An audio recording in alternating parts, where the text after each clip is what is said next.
Tá, meninas, vamos iniciar então nossa leitura, capítulo 8, a ilusão da identidade, infinitas possibilidades. A forma e a rapidez como me recuperei, sem ter ficado com sequelas, assim como minha internação, mesmo com histórico saudável, são inexplicáveis.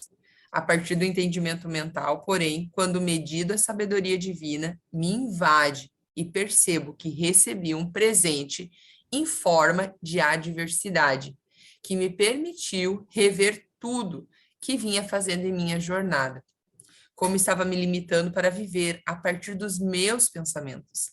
As possibilidades são infinitas e acabamos nos apegando àqueles que aprendemos em nossa adaptação.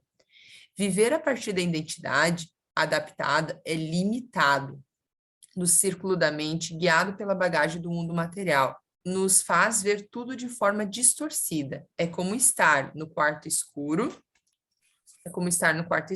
tentando entender o que está diante de nós. A mãe das 5. A ilusão da identidade é a mãe das 5 ilusões.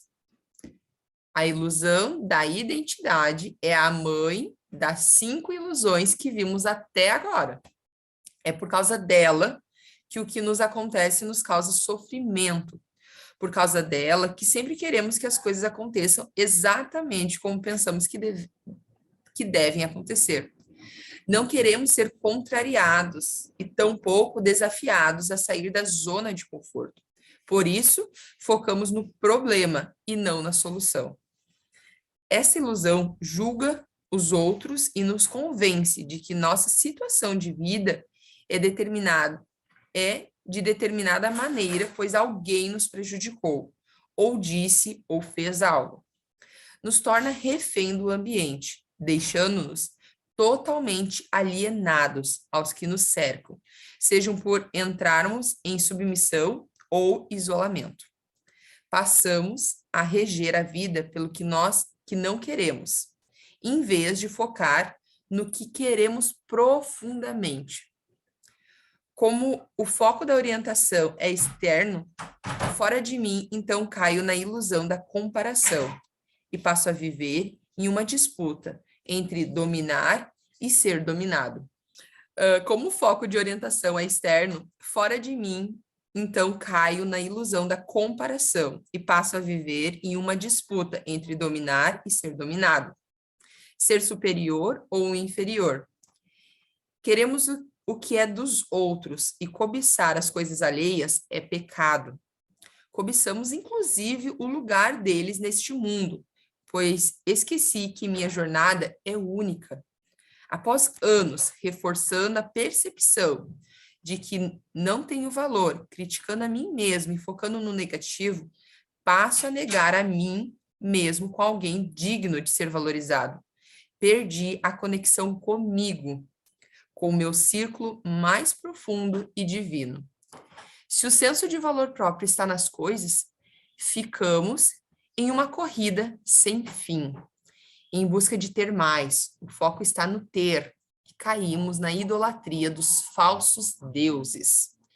Quanto mais tenho, mais quero ter, e o vazio nunca é preenchido. Da mesma forma, adquire-se a identidade na pobreza, uma vaidade em cultivar pouco dinheiro. Vou revoltar. Da mesma forma, adquire-se a identidade na pobreza, uma vaidade em cultivar pouco dinheiro e uma aparência humilde. Estou sempre onde o meu pensamento está, remoendo o passado, geralmente em culpas, os problemas ou lembranças que reforcem aquelas percepções de quem sou baseado no conteúdo vindo do mundo material, ou em fantasias sobre futuros onde posso ter coisas diferentes, ser diferente e fugir do que tenho, do que sou e para que eu vim.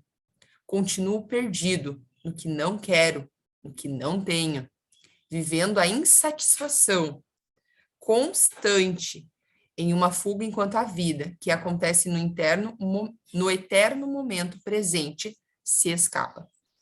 Esta ilusão nos convence de que tudo e todos são o motivo de estarmos no sentido mal. Ou seja, nossas emoções dependem do que nos acontece. Acordamos reclamando, perdemos a paz por migalhas de situações, pois vivemos viciados no negativo. Reclamar é criar mais do mesmo a quem reclama.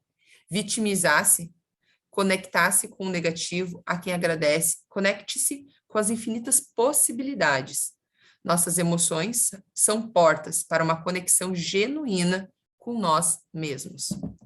Uma identidade adaptada. Quando nascemos, somos incapazes de suprir nossas necessidades mais básicas sozinhos. Precisamos de outros de nossa espécie para fazermos isso por nós.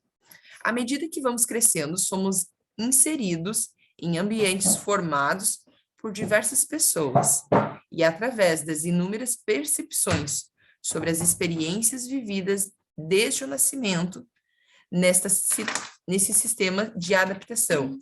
Vamos aprendendo o que precisamos para sobreviver.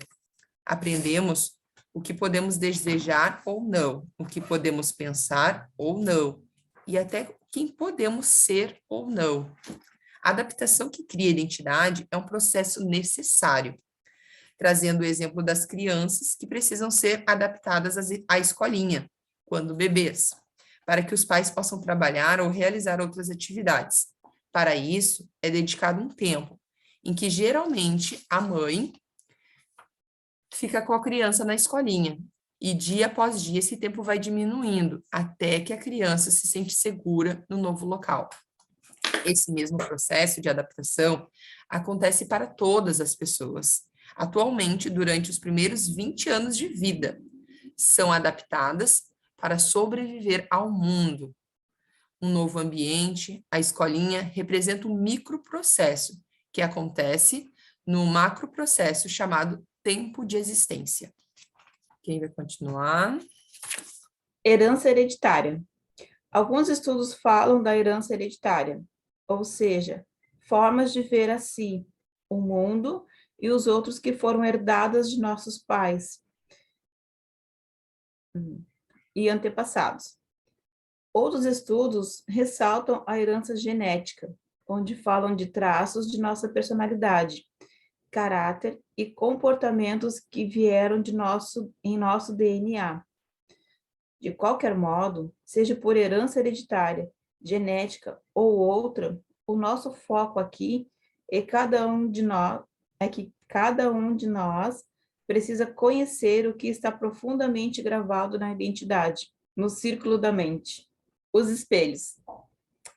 Dentro de você, no círculo da mente, está uma lista dividida em duas colunas. Em um lado, o que você gosta, do outro, o que não gosta, o que é certo e errado, o que é aceitável e inaceitável, percepções memorizadas sobre você.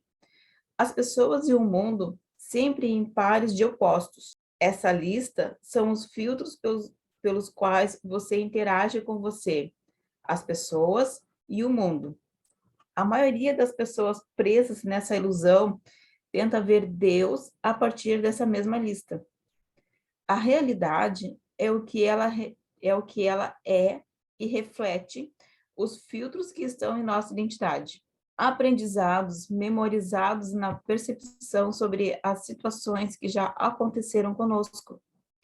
Por exemplo, você pode ter um livro uma vez e ele lhe apresentar certas percepções. Porém, em um momento posterior, o mesmo livro poderá refletir outras percepções. Assim se diz que em cada etapa de nossa jornada, em cada situação de nossa vida, o livro poderá nos dizer algo diferente. Tudo que nos acontece reflete a forma que percebemos a nós, as pessoas, o todo. O quarto escuro.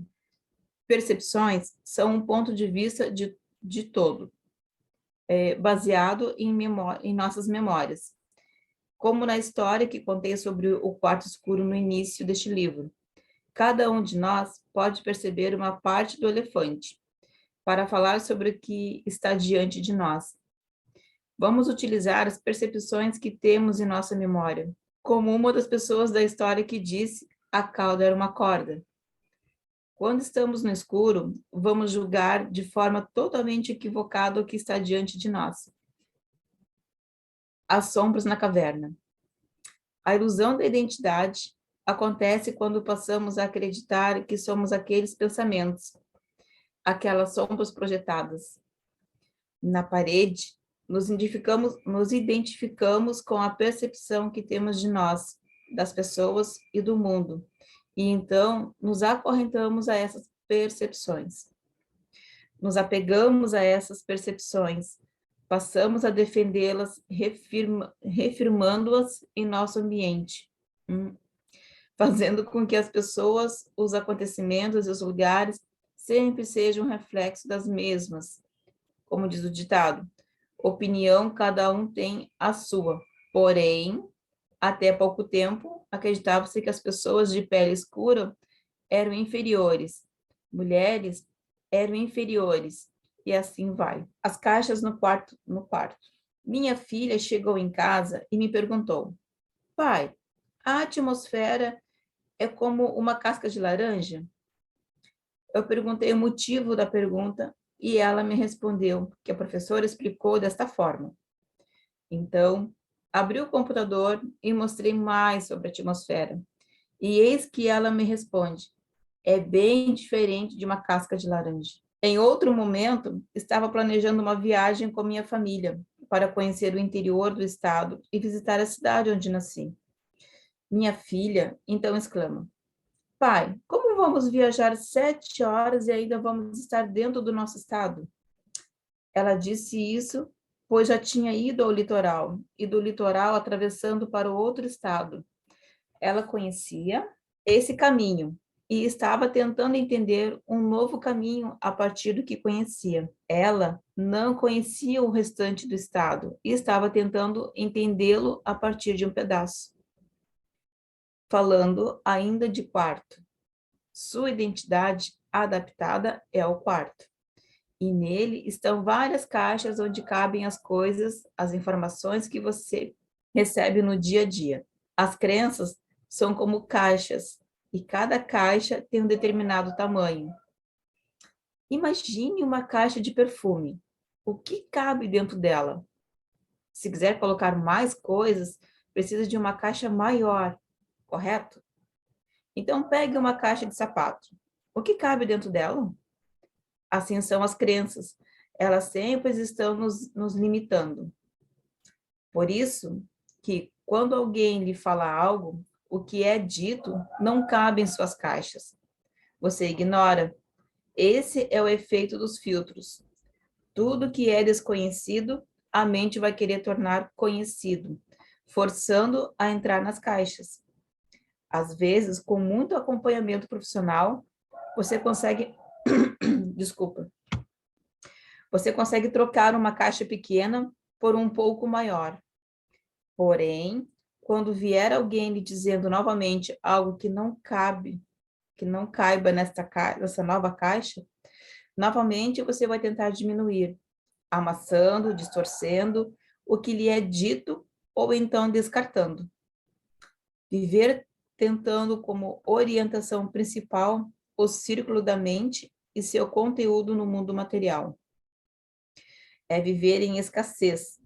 Por mais que você mude uma crença pela outra, ainda assim será uma vida de escassez. Se você leu o que eu escrevi até aqui, tentando compreender a partir do que você já sabe, provavelmente o conteúdo não fez o efeito que pode fazer, pois você tentou colocar tudo dentro das caixas de sua mente. Usou o que você sabe para compreender, amassou o conteúdo para caber nas caixas. Acendendo uma vela. Em cada uma das ilusões, estamos acendendo uma luz, pois cada uma delas é uma das 7 pessoas no quarto escuro que ficam criando conflito e sofrimento. Em cada ilusão, é possível olhar para o que você pensa, ver no espelho, perceber sua identidade. Cada vela mostrou uma parte do quarto. Assim, é possível ver as crenças que estão vivendo na identidade adaptada. Acender velas é o ato de observar cada caixa do quarto. É olhar para os pensamentos. Quando olhamos para todo aquele amontoado de caixas no quarto, por mais que agradem ou não, tomamos uma certa distância. Ao olhar, criamos uma desidentificação. Passa a existir o observador e o que está sendo observado. Este momento é transformador, pois você percebe que tem a sua identidade adaptada. O círculo da mente que está sendo observado e está sendo observado por quem? Pela outra parte de você. O círculo do espírito, a consciência, a centelha divina. Acontece o renascimento. Você encontra-se consigo. Você percebe que você não é os seus pensamentos. Você já tentou organizar um quarto no escuro? Assim é tentar organizar nosso pensamento a partir de outro pensamento. Preciso olhar antes para eles, me separar deles. Karina, quer continuar? Natural e sobrenatural. Qual a diferença de natural para sobrenatural? Pense nas coisas que você consegue fazer tranquilamente, como andar, comer, entre outras tarefas. Isso, para você, é natural. Porém, para uma criança, isso pode ser algo que ela ainda não consiga. E para ela, isso é sobrenatural. Da mesma forma, tem pessoas que fazem coisas que você não consegue fazer ainda, e essa pessoa, então, possui capacidades sobrenaturais em relação a você. Então, natural se refere àquilo que você já conhece e sabe fazer, seus hábitos atuais. E o sobrenatural está naquilo que você ainda não consegue e não sabe fazer. Acessar o sobrenatural é permitir-se ir ao encontro do desconhecido, do diferente. É sair do que é natural e habitual. Seu corpo contém a energia do que já são hábitos. Ele possui uma inteligência automática. Sua mente possui a energia dos pensamentos que representam esses hábitos e também tendem a ficar repetindo os mesmos pensamentos. Já o círculo do espírito possui o acesso ao desconhecido, ao que não tem forma de pensamento e de ação física. No momento que você se separa dos seus hábitos e dos seus pensamentos, passando a observá-los, abrindo-se para o novo, você está acessando o sobrenatural em você. A soberba, a arrogância e a vaidade. Por que ficamos presos na ilusão da identidade? Ficamos apegados demais com o que temos. E o que sabemos é o que temos. Soberba é o contrário da humildade. Ela traz consigo o fato que devo ser dono da verdade. Não devo evoluir os demais, muito menos aprender com eles. Já humilde está sempre aberto a ouvir. O primeiro passo para sair da soberba é olhar para o que sei, pois quando as demais ilusões nos acorrentam, é porque estamos totalmente no escuro e nem mesmo sabemos o que sabemos. O segundo passo é perceber que esses pensamentos originários desta memória não pode ser o guia da sua jornada. Não podemos nos guiar pelo mundo material. A dúvida é o princípio da sabedoria. Utilizo essa frase de Aristóteles para fazer um alerta. Se você acredita cegamente em suas verdades, nas percepções que você aprendeu para olhar a si, as pessoas e o mundo, ficará preso nessa ilusão, ao velho e ao sofrimento. Você confia demais nas suas memórias, em sua identidade adaptada. Estudos recentes sobre nossa memória comprovam que ela é falha, ou seja, nossas lembranças não são inteiramente verdadeiras.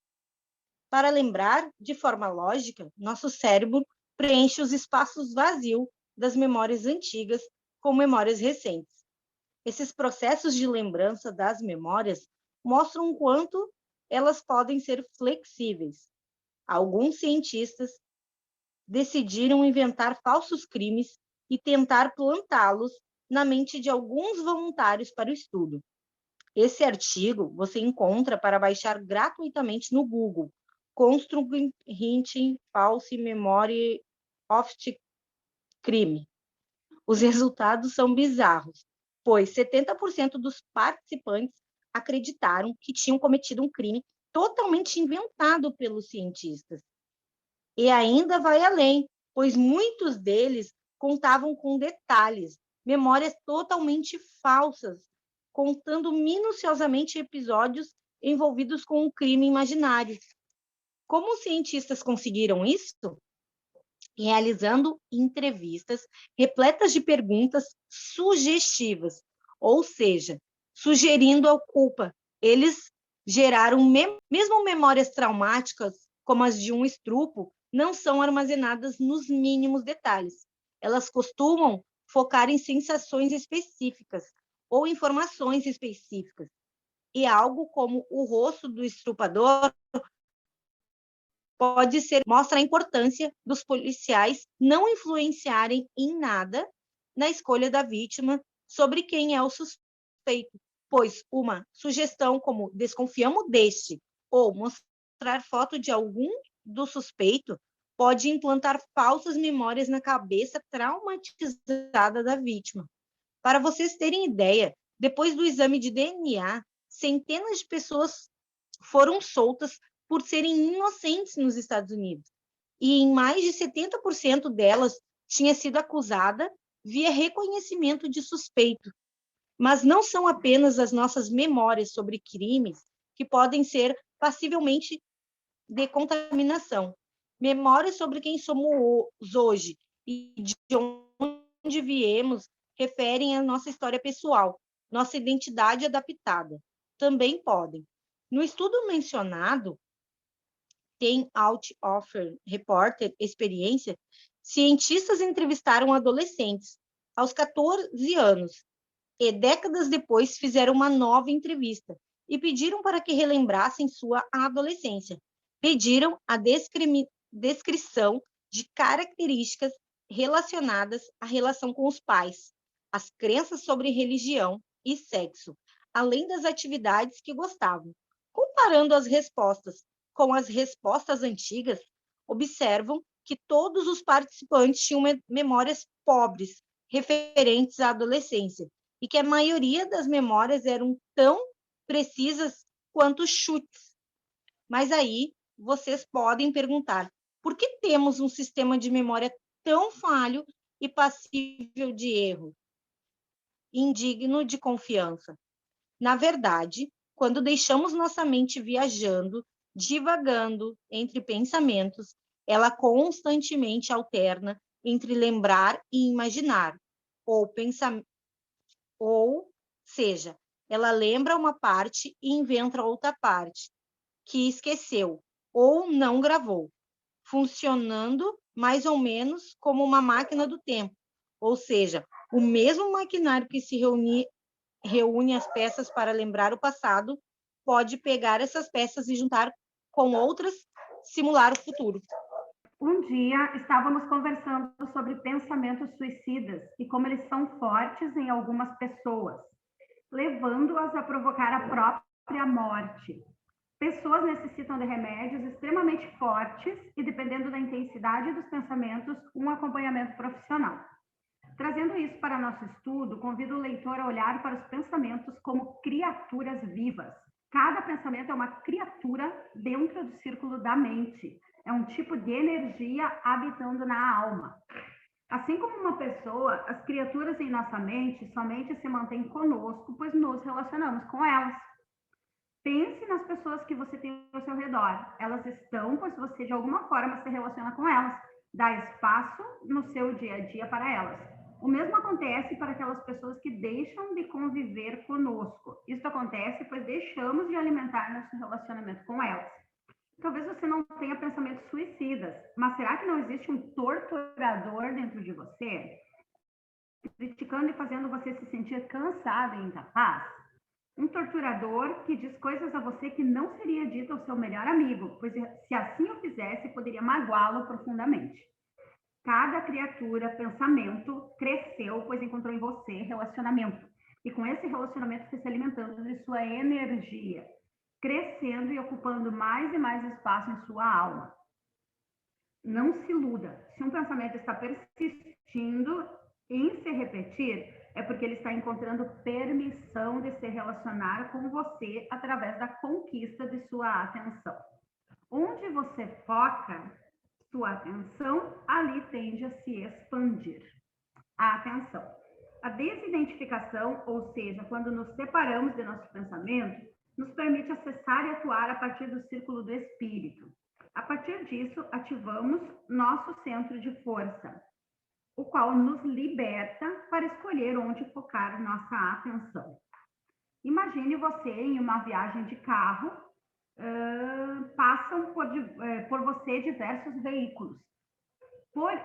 Porém, você presta mais atenção em alguns do que em outros. Da mesma forma, quando caminhamos e deixamos outros de lado, de acordo com o nosso interesse. Quando decidi comprar meu primeiro carro, havia escolhido o modelo Golf na Volkswagen. E a partir disso, passei a enxergar vários destes carros na rua. Assim acontece com nossa atenção. Podemos direcioná-la. Direcionar a nossa atenção é uma forma de exercer o livre-arbítrio e assim escolher com o que nos relacionar. Quando estamos separados dos pensamentos e percebemos que não somos obrigados a viver com eles, percebemos que existem outras opções e podemos, então, a partir disso, focar em outras possibilidades. O ponto central aqui é ficar claro que é possível criar um novo, selecionando o foco da sua atenção. Pois quando um pensamento suicida ou torturador insistir em se relacionar com você, basta que você não alimente-o com sua atenção, buscando a mente vazia, o que eu considero estar em Deus, ou direcioná-la para algo construtivo e edificante a partir de uma direção divina. Se precisar, volte na ilusão das emoções e leia sobre como sair de emoções negativas. Tudo que o diabo quer é que você acredite que não pode viver sem aqueles pensamentos e utilizar eles para lhe manter longe do seu centro de força, do seu poder de escolha, da presença do divino, da liberdade. Tudo que o inimigo quer é utilizar os pensamentos para lhe manter isolado e refém do medo. Ele usa os pensamentos para distorcer as situações. Sempre que você permitir que esses pensamentos suicidas ou torturadores o dominem, focando e mantendo sua atenção neles, peça perdão a Deus, pois você se afastou dele. Se humilhar, reconhecendo que houve uma permissão sua para se afastar, faz também com que você se separe dos pensamentos e exercite o espírito em você, a liberdade de escolha. Liberte-se dos pensamentos e poderá se libertar do inimigo. O que não sabemos é abundante. Viver identificado com os seus pensamentos, além de ser um risco por ter que confiar em sua memória, é também uma vida de escassez. Os seus pensamentos refletem o que você sabe, o que é conhecido. A mente é limitada, ela não consegue capturar o todo, somente uma pequena parte dele. Por isso, querer trocar uma crença por outra, um pensamento por outro, e acreditar que isso vai resolver sua jornada, é continuar vivendo a partir do círculo da mente, querendo colocar tudo dentro de caixas, guiado pelo mundo material. Viver a partir do espírito é viver além de qualquer crença, e isso abre um fluxo para o que você não sabe, e o que não sabemos é infinitamente mais amplo do que o que sabemos. É abundante. Não estou apenas dizendo para se colocar aberto a aprender, mas sim de que independente do que for aprender, mantenha o fluxo com a sabedoria das infinitas possibilidades aberto. Não adianta copiar pessoas, copiar o que pensar, copiar fórmulas, é preciso aprender a como pensar. É preciso se libertar do pensamento, de ser conduzido pelo que sabemos. É preciso sair do quarto e da casa, tirar aquelas caixas do quarto, colocá-las no gramado em um dia de sol. As infinitas possibilidades. Quando olho ao meu redor, vejo tantas diferenças, tantas possibilidades que o ser humano pode perceber o mundo. Existem variadas profissões e a cada momento surgem novas. Imagina se tivéssemos estudado para ser um determinado profissional e então o mercado de trabalho mudar a necessidade e aquela profissão não ser mais necessária. O que acontece com quem vive a partir do que sabe? Sofre e vive uma vida de negação. Assim também acontece com quem vive a partir do que aprendeu. Além de ter aprendido uma das infinitas possibilidades de pensar, pode estar olhando para si de forma equivocada e deixando de construir uma das tantas possibilidades que existem para realizar seu propósito nessa existência. Muitas vezes faço um exercício de faz de conta. Faço de conta que sou um astronauta, um ator, um jardineiro, enfim, utilizo uma das infinitas possibilidades e percebo que se tomar uma decisão, posso desenvolver qualquer uma das possibilidades. Costumo dizer, tudo que quero aprender, eu vou aprender. O novo não é criado a partir do que sabemos. O que sabemos é o que nos mantém presos no sofrimento da situação atual.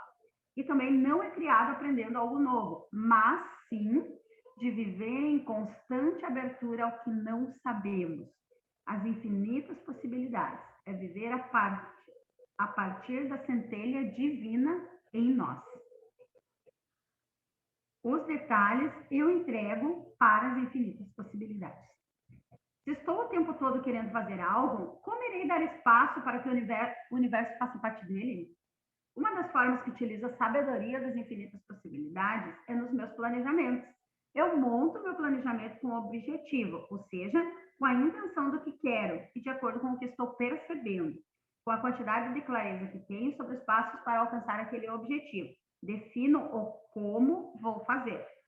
Nem sempre tenho todos os passos claros. Já aconteceu muitas vezes de ter um objetivo e somente a próxima coisa que tinha que fazer. Eu executava aquele primeiro passo e enquanto estava executando, o próximo passo se manifestava.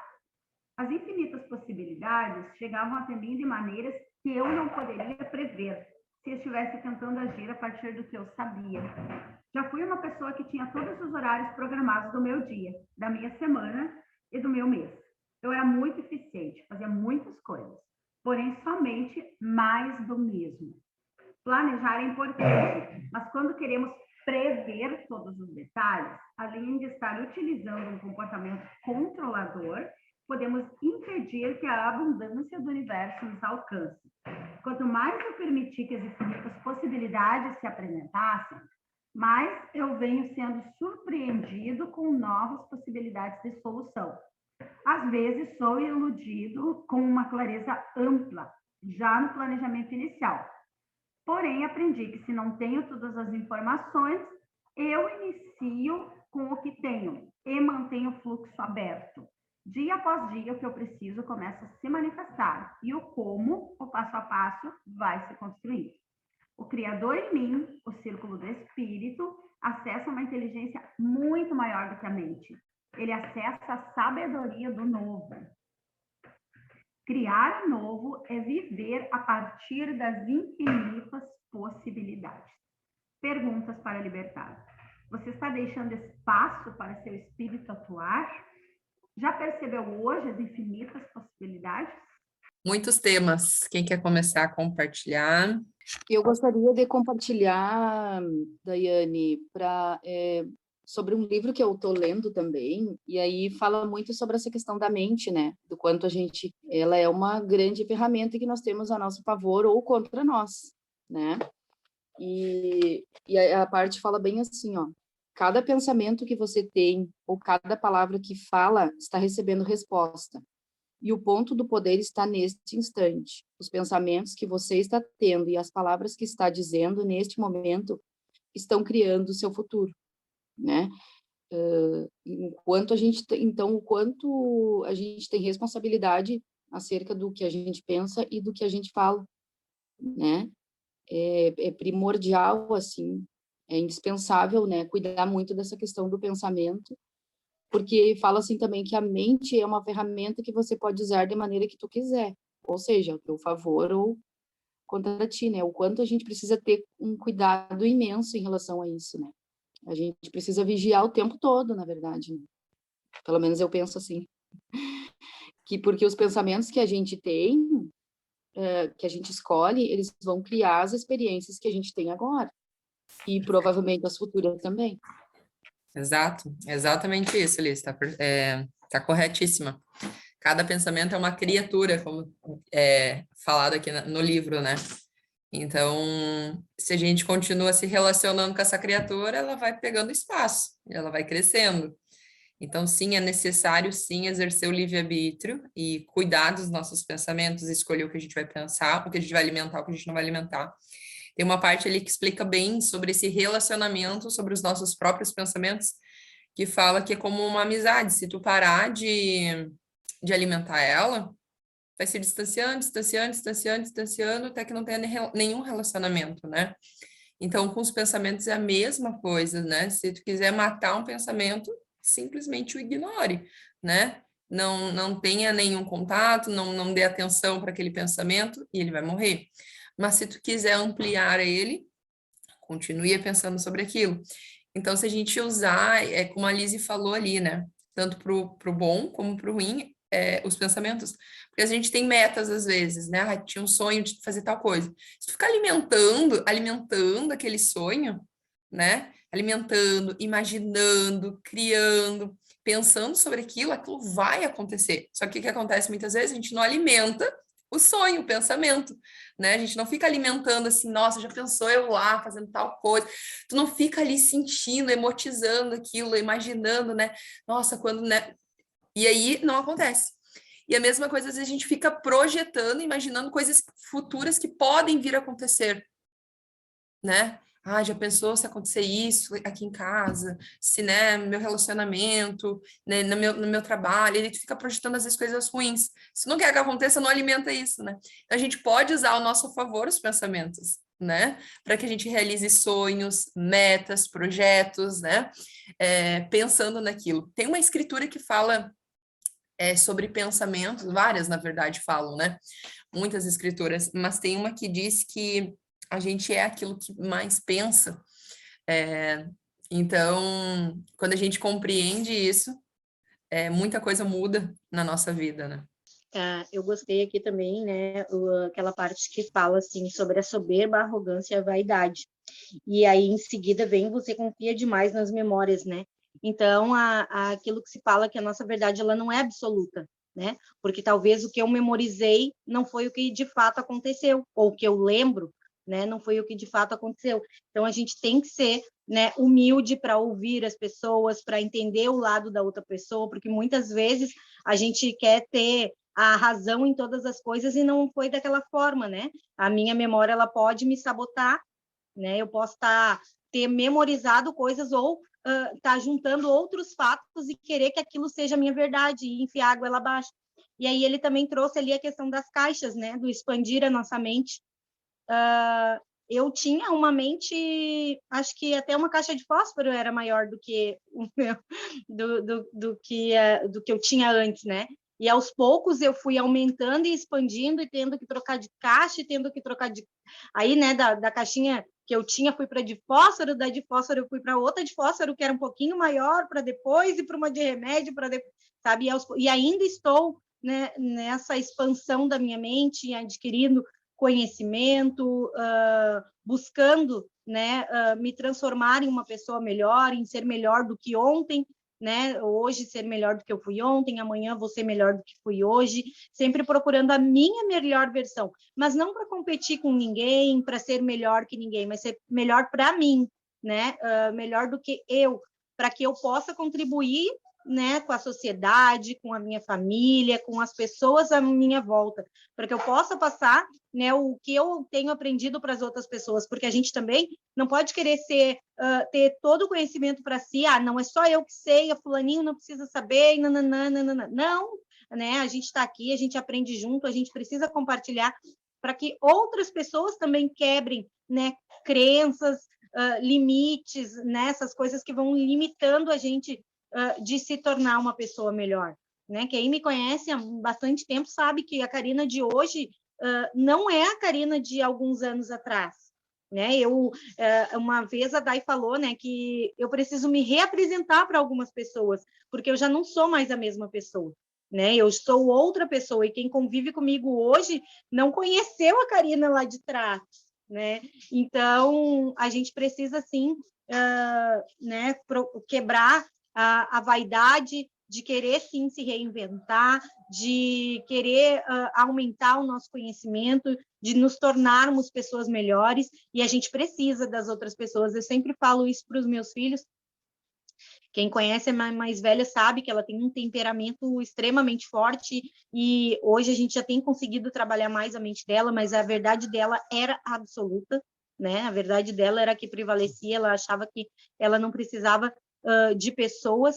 E aí nós, né, ela vendo todos os processos, estamos, né, adolescente, aí bota esse gênio, né, na fase adolescente, onde os hormônios estão a 1000 e tudo mais, aí eu sempre sento e digo para ela assim, ó, até para morrer tu precisa de pessoas, né, porque se tu vai ser enterrada, alguém vai ter que cavar tua cova, vão ter que carregar teu caixão, né, então até para morrer tu precisa de pessoas, o mundo é feito de relacionamentos com pessoas. Tu precisa se adaptar e precisa das pessoas. A gente não é nada sozinho, nada, absolutamente nada. A gente precisa das outras pessoas. Precisa da contribuição do outro e precisa contribuir para o outro também. Perfeito, adorei. Precisamos das pessoas e também precisamos contribuir com as pessoas. Perfeito, exatamente isso. Eu quero falar um pouquinho sobre as infinitas possibilidades. Viver a partir do novo, amo essa parte. Aqui diz, viver a partir do espírito é viver além de qualquer crença, e isso abre um fluxo para o que você não sabe. E o que não sabemos é infinitamente mais amplo do que o que sabemos, é abundante. Estudando este livro, fiquei analisando o quanto nós ficamos presos, né, no material, no círculo ali do corpo, né, e no círculo da mente. Quanto nós ficamos presos a essas percepções que ele acaba de nos ensinar que são falsas, né?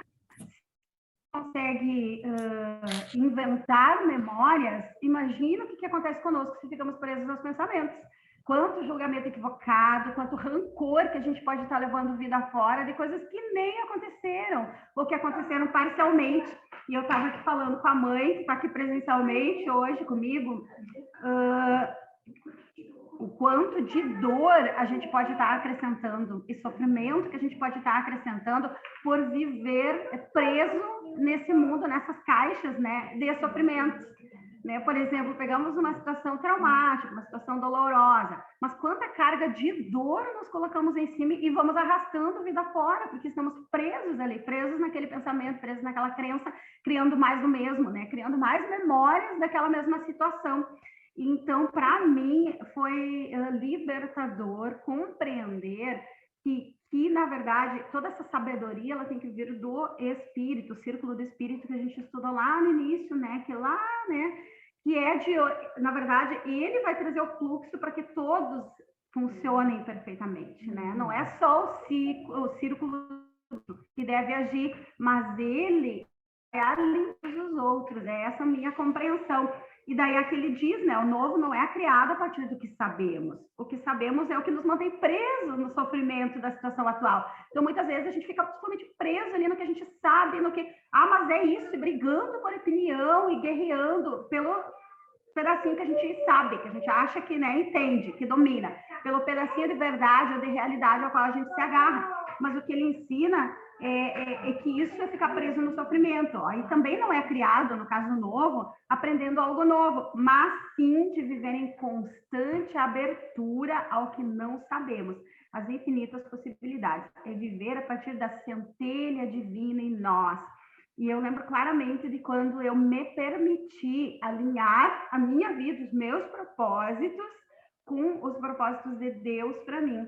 Né? Foi um momento bem marcante para mim, muito claro quando isso aconteceu. Eu realmente alinhei e disse, Senhor, né? Esse eu entendo como sendo o meu propósito, mas eu quero alinhar com o teu e quero viver. Me coloquei para viver a partir dessas infinitas possibilidades. E foi quando muita coisa começou a fluir na minha vida, né? Coisas que eu ia planejando, mas as infinitas possibilidades, o novo, ele vinha até mim, né? E eu me permitia andar, entrar nesse fluxo, criar dentro desse fluxo. E aí eu comecei a entender tudo isso que ele diz, que é o que eu não sei, na verdade, a abundância está além do que eu sei. Se elas estivessem onde eu sei, já pronto, né? Eu já estava numa vida abundante, maravilhosa, perfeita, né? Mas a abundância, ela justamente significa estar aberta para coisas incríveis, para coisas extraordinárias que eu ainda não experimentei, que eu ainda não criei, mas estar pronta, estar disponível, estar disposta para criar e permitir que a sabedoria divina me coloque nesse lugar, né? Vá me colocando pouco a pouco, dia após dia, nesse lugar de criação. Né? Então, para mim, assim, é fantástico entender isso, né? Somos corpo, né? O corpo, mente e o espírito, mas quem comanda, quem traz essa sabedoria para tudo girar em perfeito funcionamento, claramente, é o espírito, né? Que é a presença divina em nós. Naquela parte que a gente fala ali, acendendo uma vela, né? E que ele fala, você já tentou organizar um quarto no escuro? Assim é tentar organizar nosso pensamento a partir do outro pensamento. Preciso, antes, olhar para eles, me separar deles. Às vezes, como é difícil, às vezes até na própria leitura do livro, quando tem algumas palavras que não tá no nosso cotidiano, que não tá no nosso... que a gente não lê, não fala ou não lê seguidamente, é difícil até para a gente pronunciar numa leitura, né? Então, para ver como às vezes é difícil para alguns de nós, assim, se abrir para o novo, né? Se abrir para o que está adiante. É o medo do desconhecido, como ele já falou ali anteriormente, né? E às vezes, como a gente, justamente por a gente não conhecer o que há de vir, então a gente tem aquele medo, aquele receio, né? Ah, e se eu for? Ah, e se eu falar? Ah, eu tenho vergonha de falar em público. Eu sou uma. Eu nem sei por que eu estou falando aqui. Eu tenho uma vergonha imensa de falar em público. Eu estou me surpreendendo. Acredito que a nova Rose está se apresentando. Eu Ou acho. está se formando a nova Rosana. É que nem a Karina falou, né? Ninguém conhecia a Karina antes, estão conhecendo a Karina agora. Vocês também não conheceram a Rose de antes, né? Estão conhecendo a Rose agora. Eu estou usando o Zoom do meu marido, tá? Mas meu nome é Rosiane Stoia, mas todo mundo conhece por Rose. Então, assim, como às vezes é difícil a gente se abrir para o novo, né? E quando tu te abre para o novo, como tu aprende, é como se estivesse pegando as caixas, algumas tu eliminando e outras tu abrindo e tu vendo quanta coisa que tinha ali. E quando tu abre aquelas caixas, vê aquele poeirão que sai de dentro, assim, que muitas vezes até sufoca, que é o medo que dá, né? Que é aquele frio na barriga, diz, eu vou fazer. Não, eu vou fazer diferente. E quando tu pensa da maneira diferente, tu te porta de uma maneira diferente, aí tu vê que aquele pó assim saiu e tu consegue respirar melhor, respira mais fluido. Então, e tudo isso vem de onde? De onde que vem essa inspiração? Alguém já se perguntou? Por que ele teve essa inspiração de escrever um livro desse jeito, né? Que fala sobre a psique humana, que fala sobre o comportamento humano, que fala sobre aborda essas situações e esses parâmetros, algumas comparações, né? Que de uma forma assim, que nem a Dana falou, uma forma bem leve, bem sutil, assim, de tu ler palavras que são julga a mesma coisa, tem um abismo de diferença entre uma outra. Uma é tu saber, o saber gera uma curiosidade. Eu quero aprender como é que faz isso aqui. Isso aqui é assim. O aprender, tu vai usar na tua vida, tu vai usar no teu cotidiano, tu achou legal, quando uma pessoa estiver passando por um problema, tu vai saber como ajudar ela. Isso é aprender. Saber, como é que é a pessoa tá passando por um problema, tu não vai saber ajudar, porque tu só soube, tu não aprendeu, isso é curiosidade. Então, aqui ele aborda isso, né? O livro que ele aborda não é o saber, é tu aprender. O aprender é a gente, vasculhar o que tem aqui dentro e botar o que é novo, botar o que é bom, botar o que serve. E botar o que é bom e o que serve é divino. É a gente exercer esse nosso lado divino que todo mundo tem, mas poucos exercem. Desculpa. Poucos exercem, porque cada uma que tem aqui. Em união, somos fortes sozinhas, mas em união somos destrutíveis. Indestrutíveis. Então, o propósito dele qual é? Né? Geralmente ele ataca onde? Ataca as famílias. Por que ele ataca as famílias? Porque sabe que as famílias na união são indestrutíveis, né? Então, eu achei assim, eu fiquei muito grata, sou muito grata pelo convite que eu recebi de participar do clube da leitura, né? E por conhecer vocês também, um pouquinho da história de cada um. Isso, para mim, só me edifica. Você não sabe o poeirão que está aqui dentro, aqui, ó, né? Por enquanto, assim. Mas as minhas caixas concentreiras já são outras. Se eu já tinha uma bagagem antes, umas ficaram, outras saíram e outras já estão entrando. Isso para mim está sendo maravilhoso. Obrigado, meninos. Muito obrigado por vocês também terem essa mente aberta, né? Que não é fácil uma mudança. A gente sabe, eu sei, todo mundo que está aqui sabe, né? Não é fácil fazer essa mudança. Ninguém disse que seria, né? Mas só o fato de a gente estar aqui, tá se expondo, e tá expondo o que pensa, e tá tendo esse tempo para a gente... É um grande passo, pode ter certeza. É um passo enorme. Obrigada, menina. Eu quero compartilhar, ouvindo a Rô falar agora, e das caixas, pensando nas caixas, né? Quando a gente começa a mexer, um momento de missão, né? Quando a gente permite que todas as pessoas venham e digam, tá, pode mandar que eu faço. E quando a gente começa a se conhecer, a gente percebe que não tem mais local para dizer tanto os outros, né? Porque eu costumo muito dizer que quando a gente diz muito sim para os outros, a gente está dizendo não para nós mesmos, para nós nos permitir fazer algo que a gente gosta, né? Que vai ser mais prazeroso para nós, mas nunca deixando de servir ao próximo, né? Da forma que vai ser tão edificante para ti também. Mas o ideal é sempre a gente fazer algo positivo e limpar, tirar essa poeira, né? E como é bom realmente a leitura, porque ela abre possibilidades e nós a gente começa a nos conhecer. Realmente é algo divino essa troca, né? Eu consigo enxergar nesse livro a abertura para receber mais conteúdo, mais conhecimento. Porque às vezes a gente está lendo livros maravilhosos, mas a gente está usando filtros. E aí tu não absorve aquilo que tu poderia absorver, né? Daí tu fala assim, a pessoa leu tal livro, mas continua os comportamentos iguais, continua ainda, né? Com a mesma maneira de pensar. Então, esse livro eu enxergo como uma expansão, uma preparação para vir o novo. Porque daí, quando tu lê um outro livro, né? Por exemplo, a gente vai ler agora o outro, começa pelo porquê. A tua mente, ela já tá ciente. Peraí, eu tô usando meu filtro, peraí. Daí tu já começa, né? A cuidar do que tu pensa, a cuidar se tu tá filtrando demais, né? Se tá te tirando da zona de conforto. Então, é um autoconhecimento e tipo, uma preparação para receber muito mais conhecimento.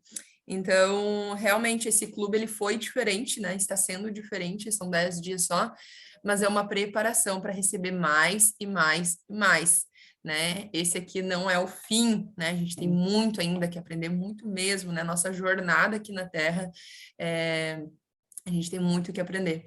E esse livro realmente eu vi como uma bênção para todas nós, de realmente nos conhecermos, porque muitas vezes a gente pensa que, eu sou assim, eu penso assim, né?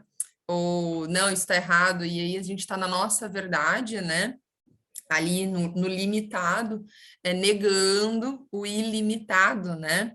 Que Deus é um Deus eterno, não tem limite, né? É infinito. E como que a gente vai se tornar infinito se a gente fica ainda limitando? Isso é que eu posso, que eu não posso, que eu posso, que eu não posso, né? Como?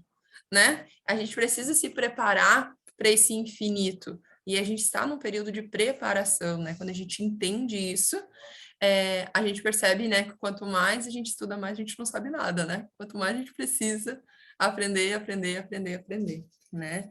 E a gente precisa de conhecimento. Conhecimento, ele liberta, gurias, ele liberta toda a pessoa da escravidão, né?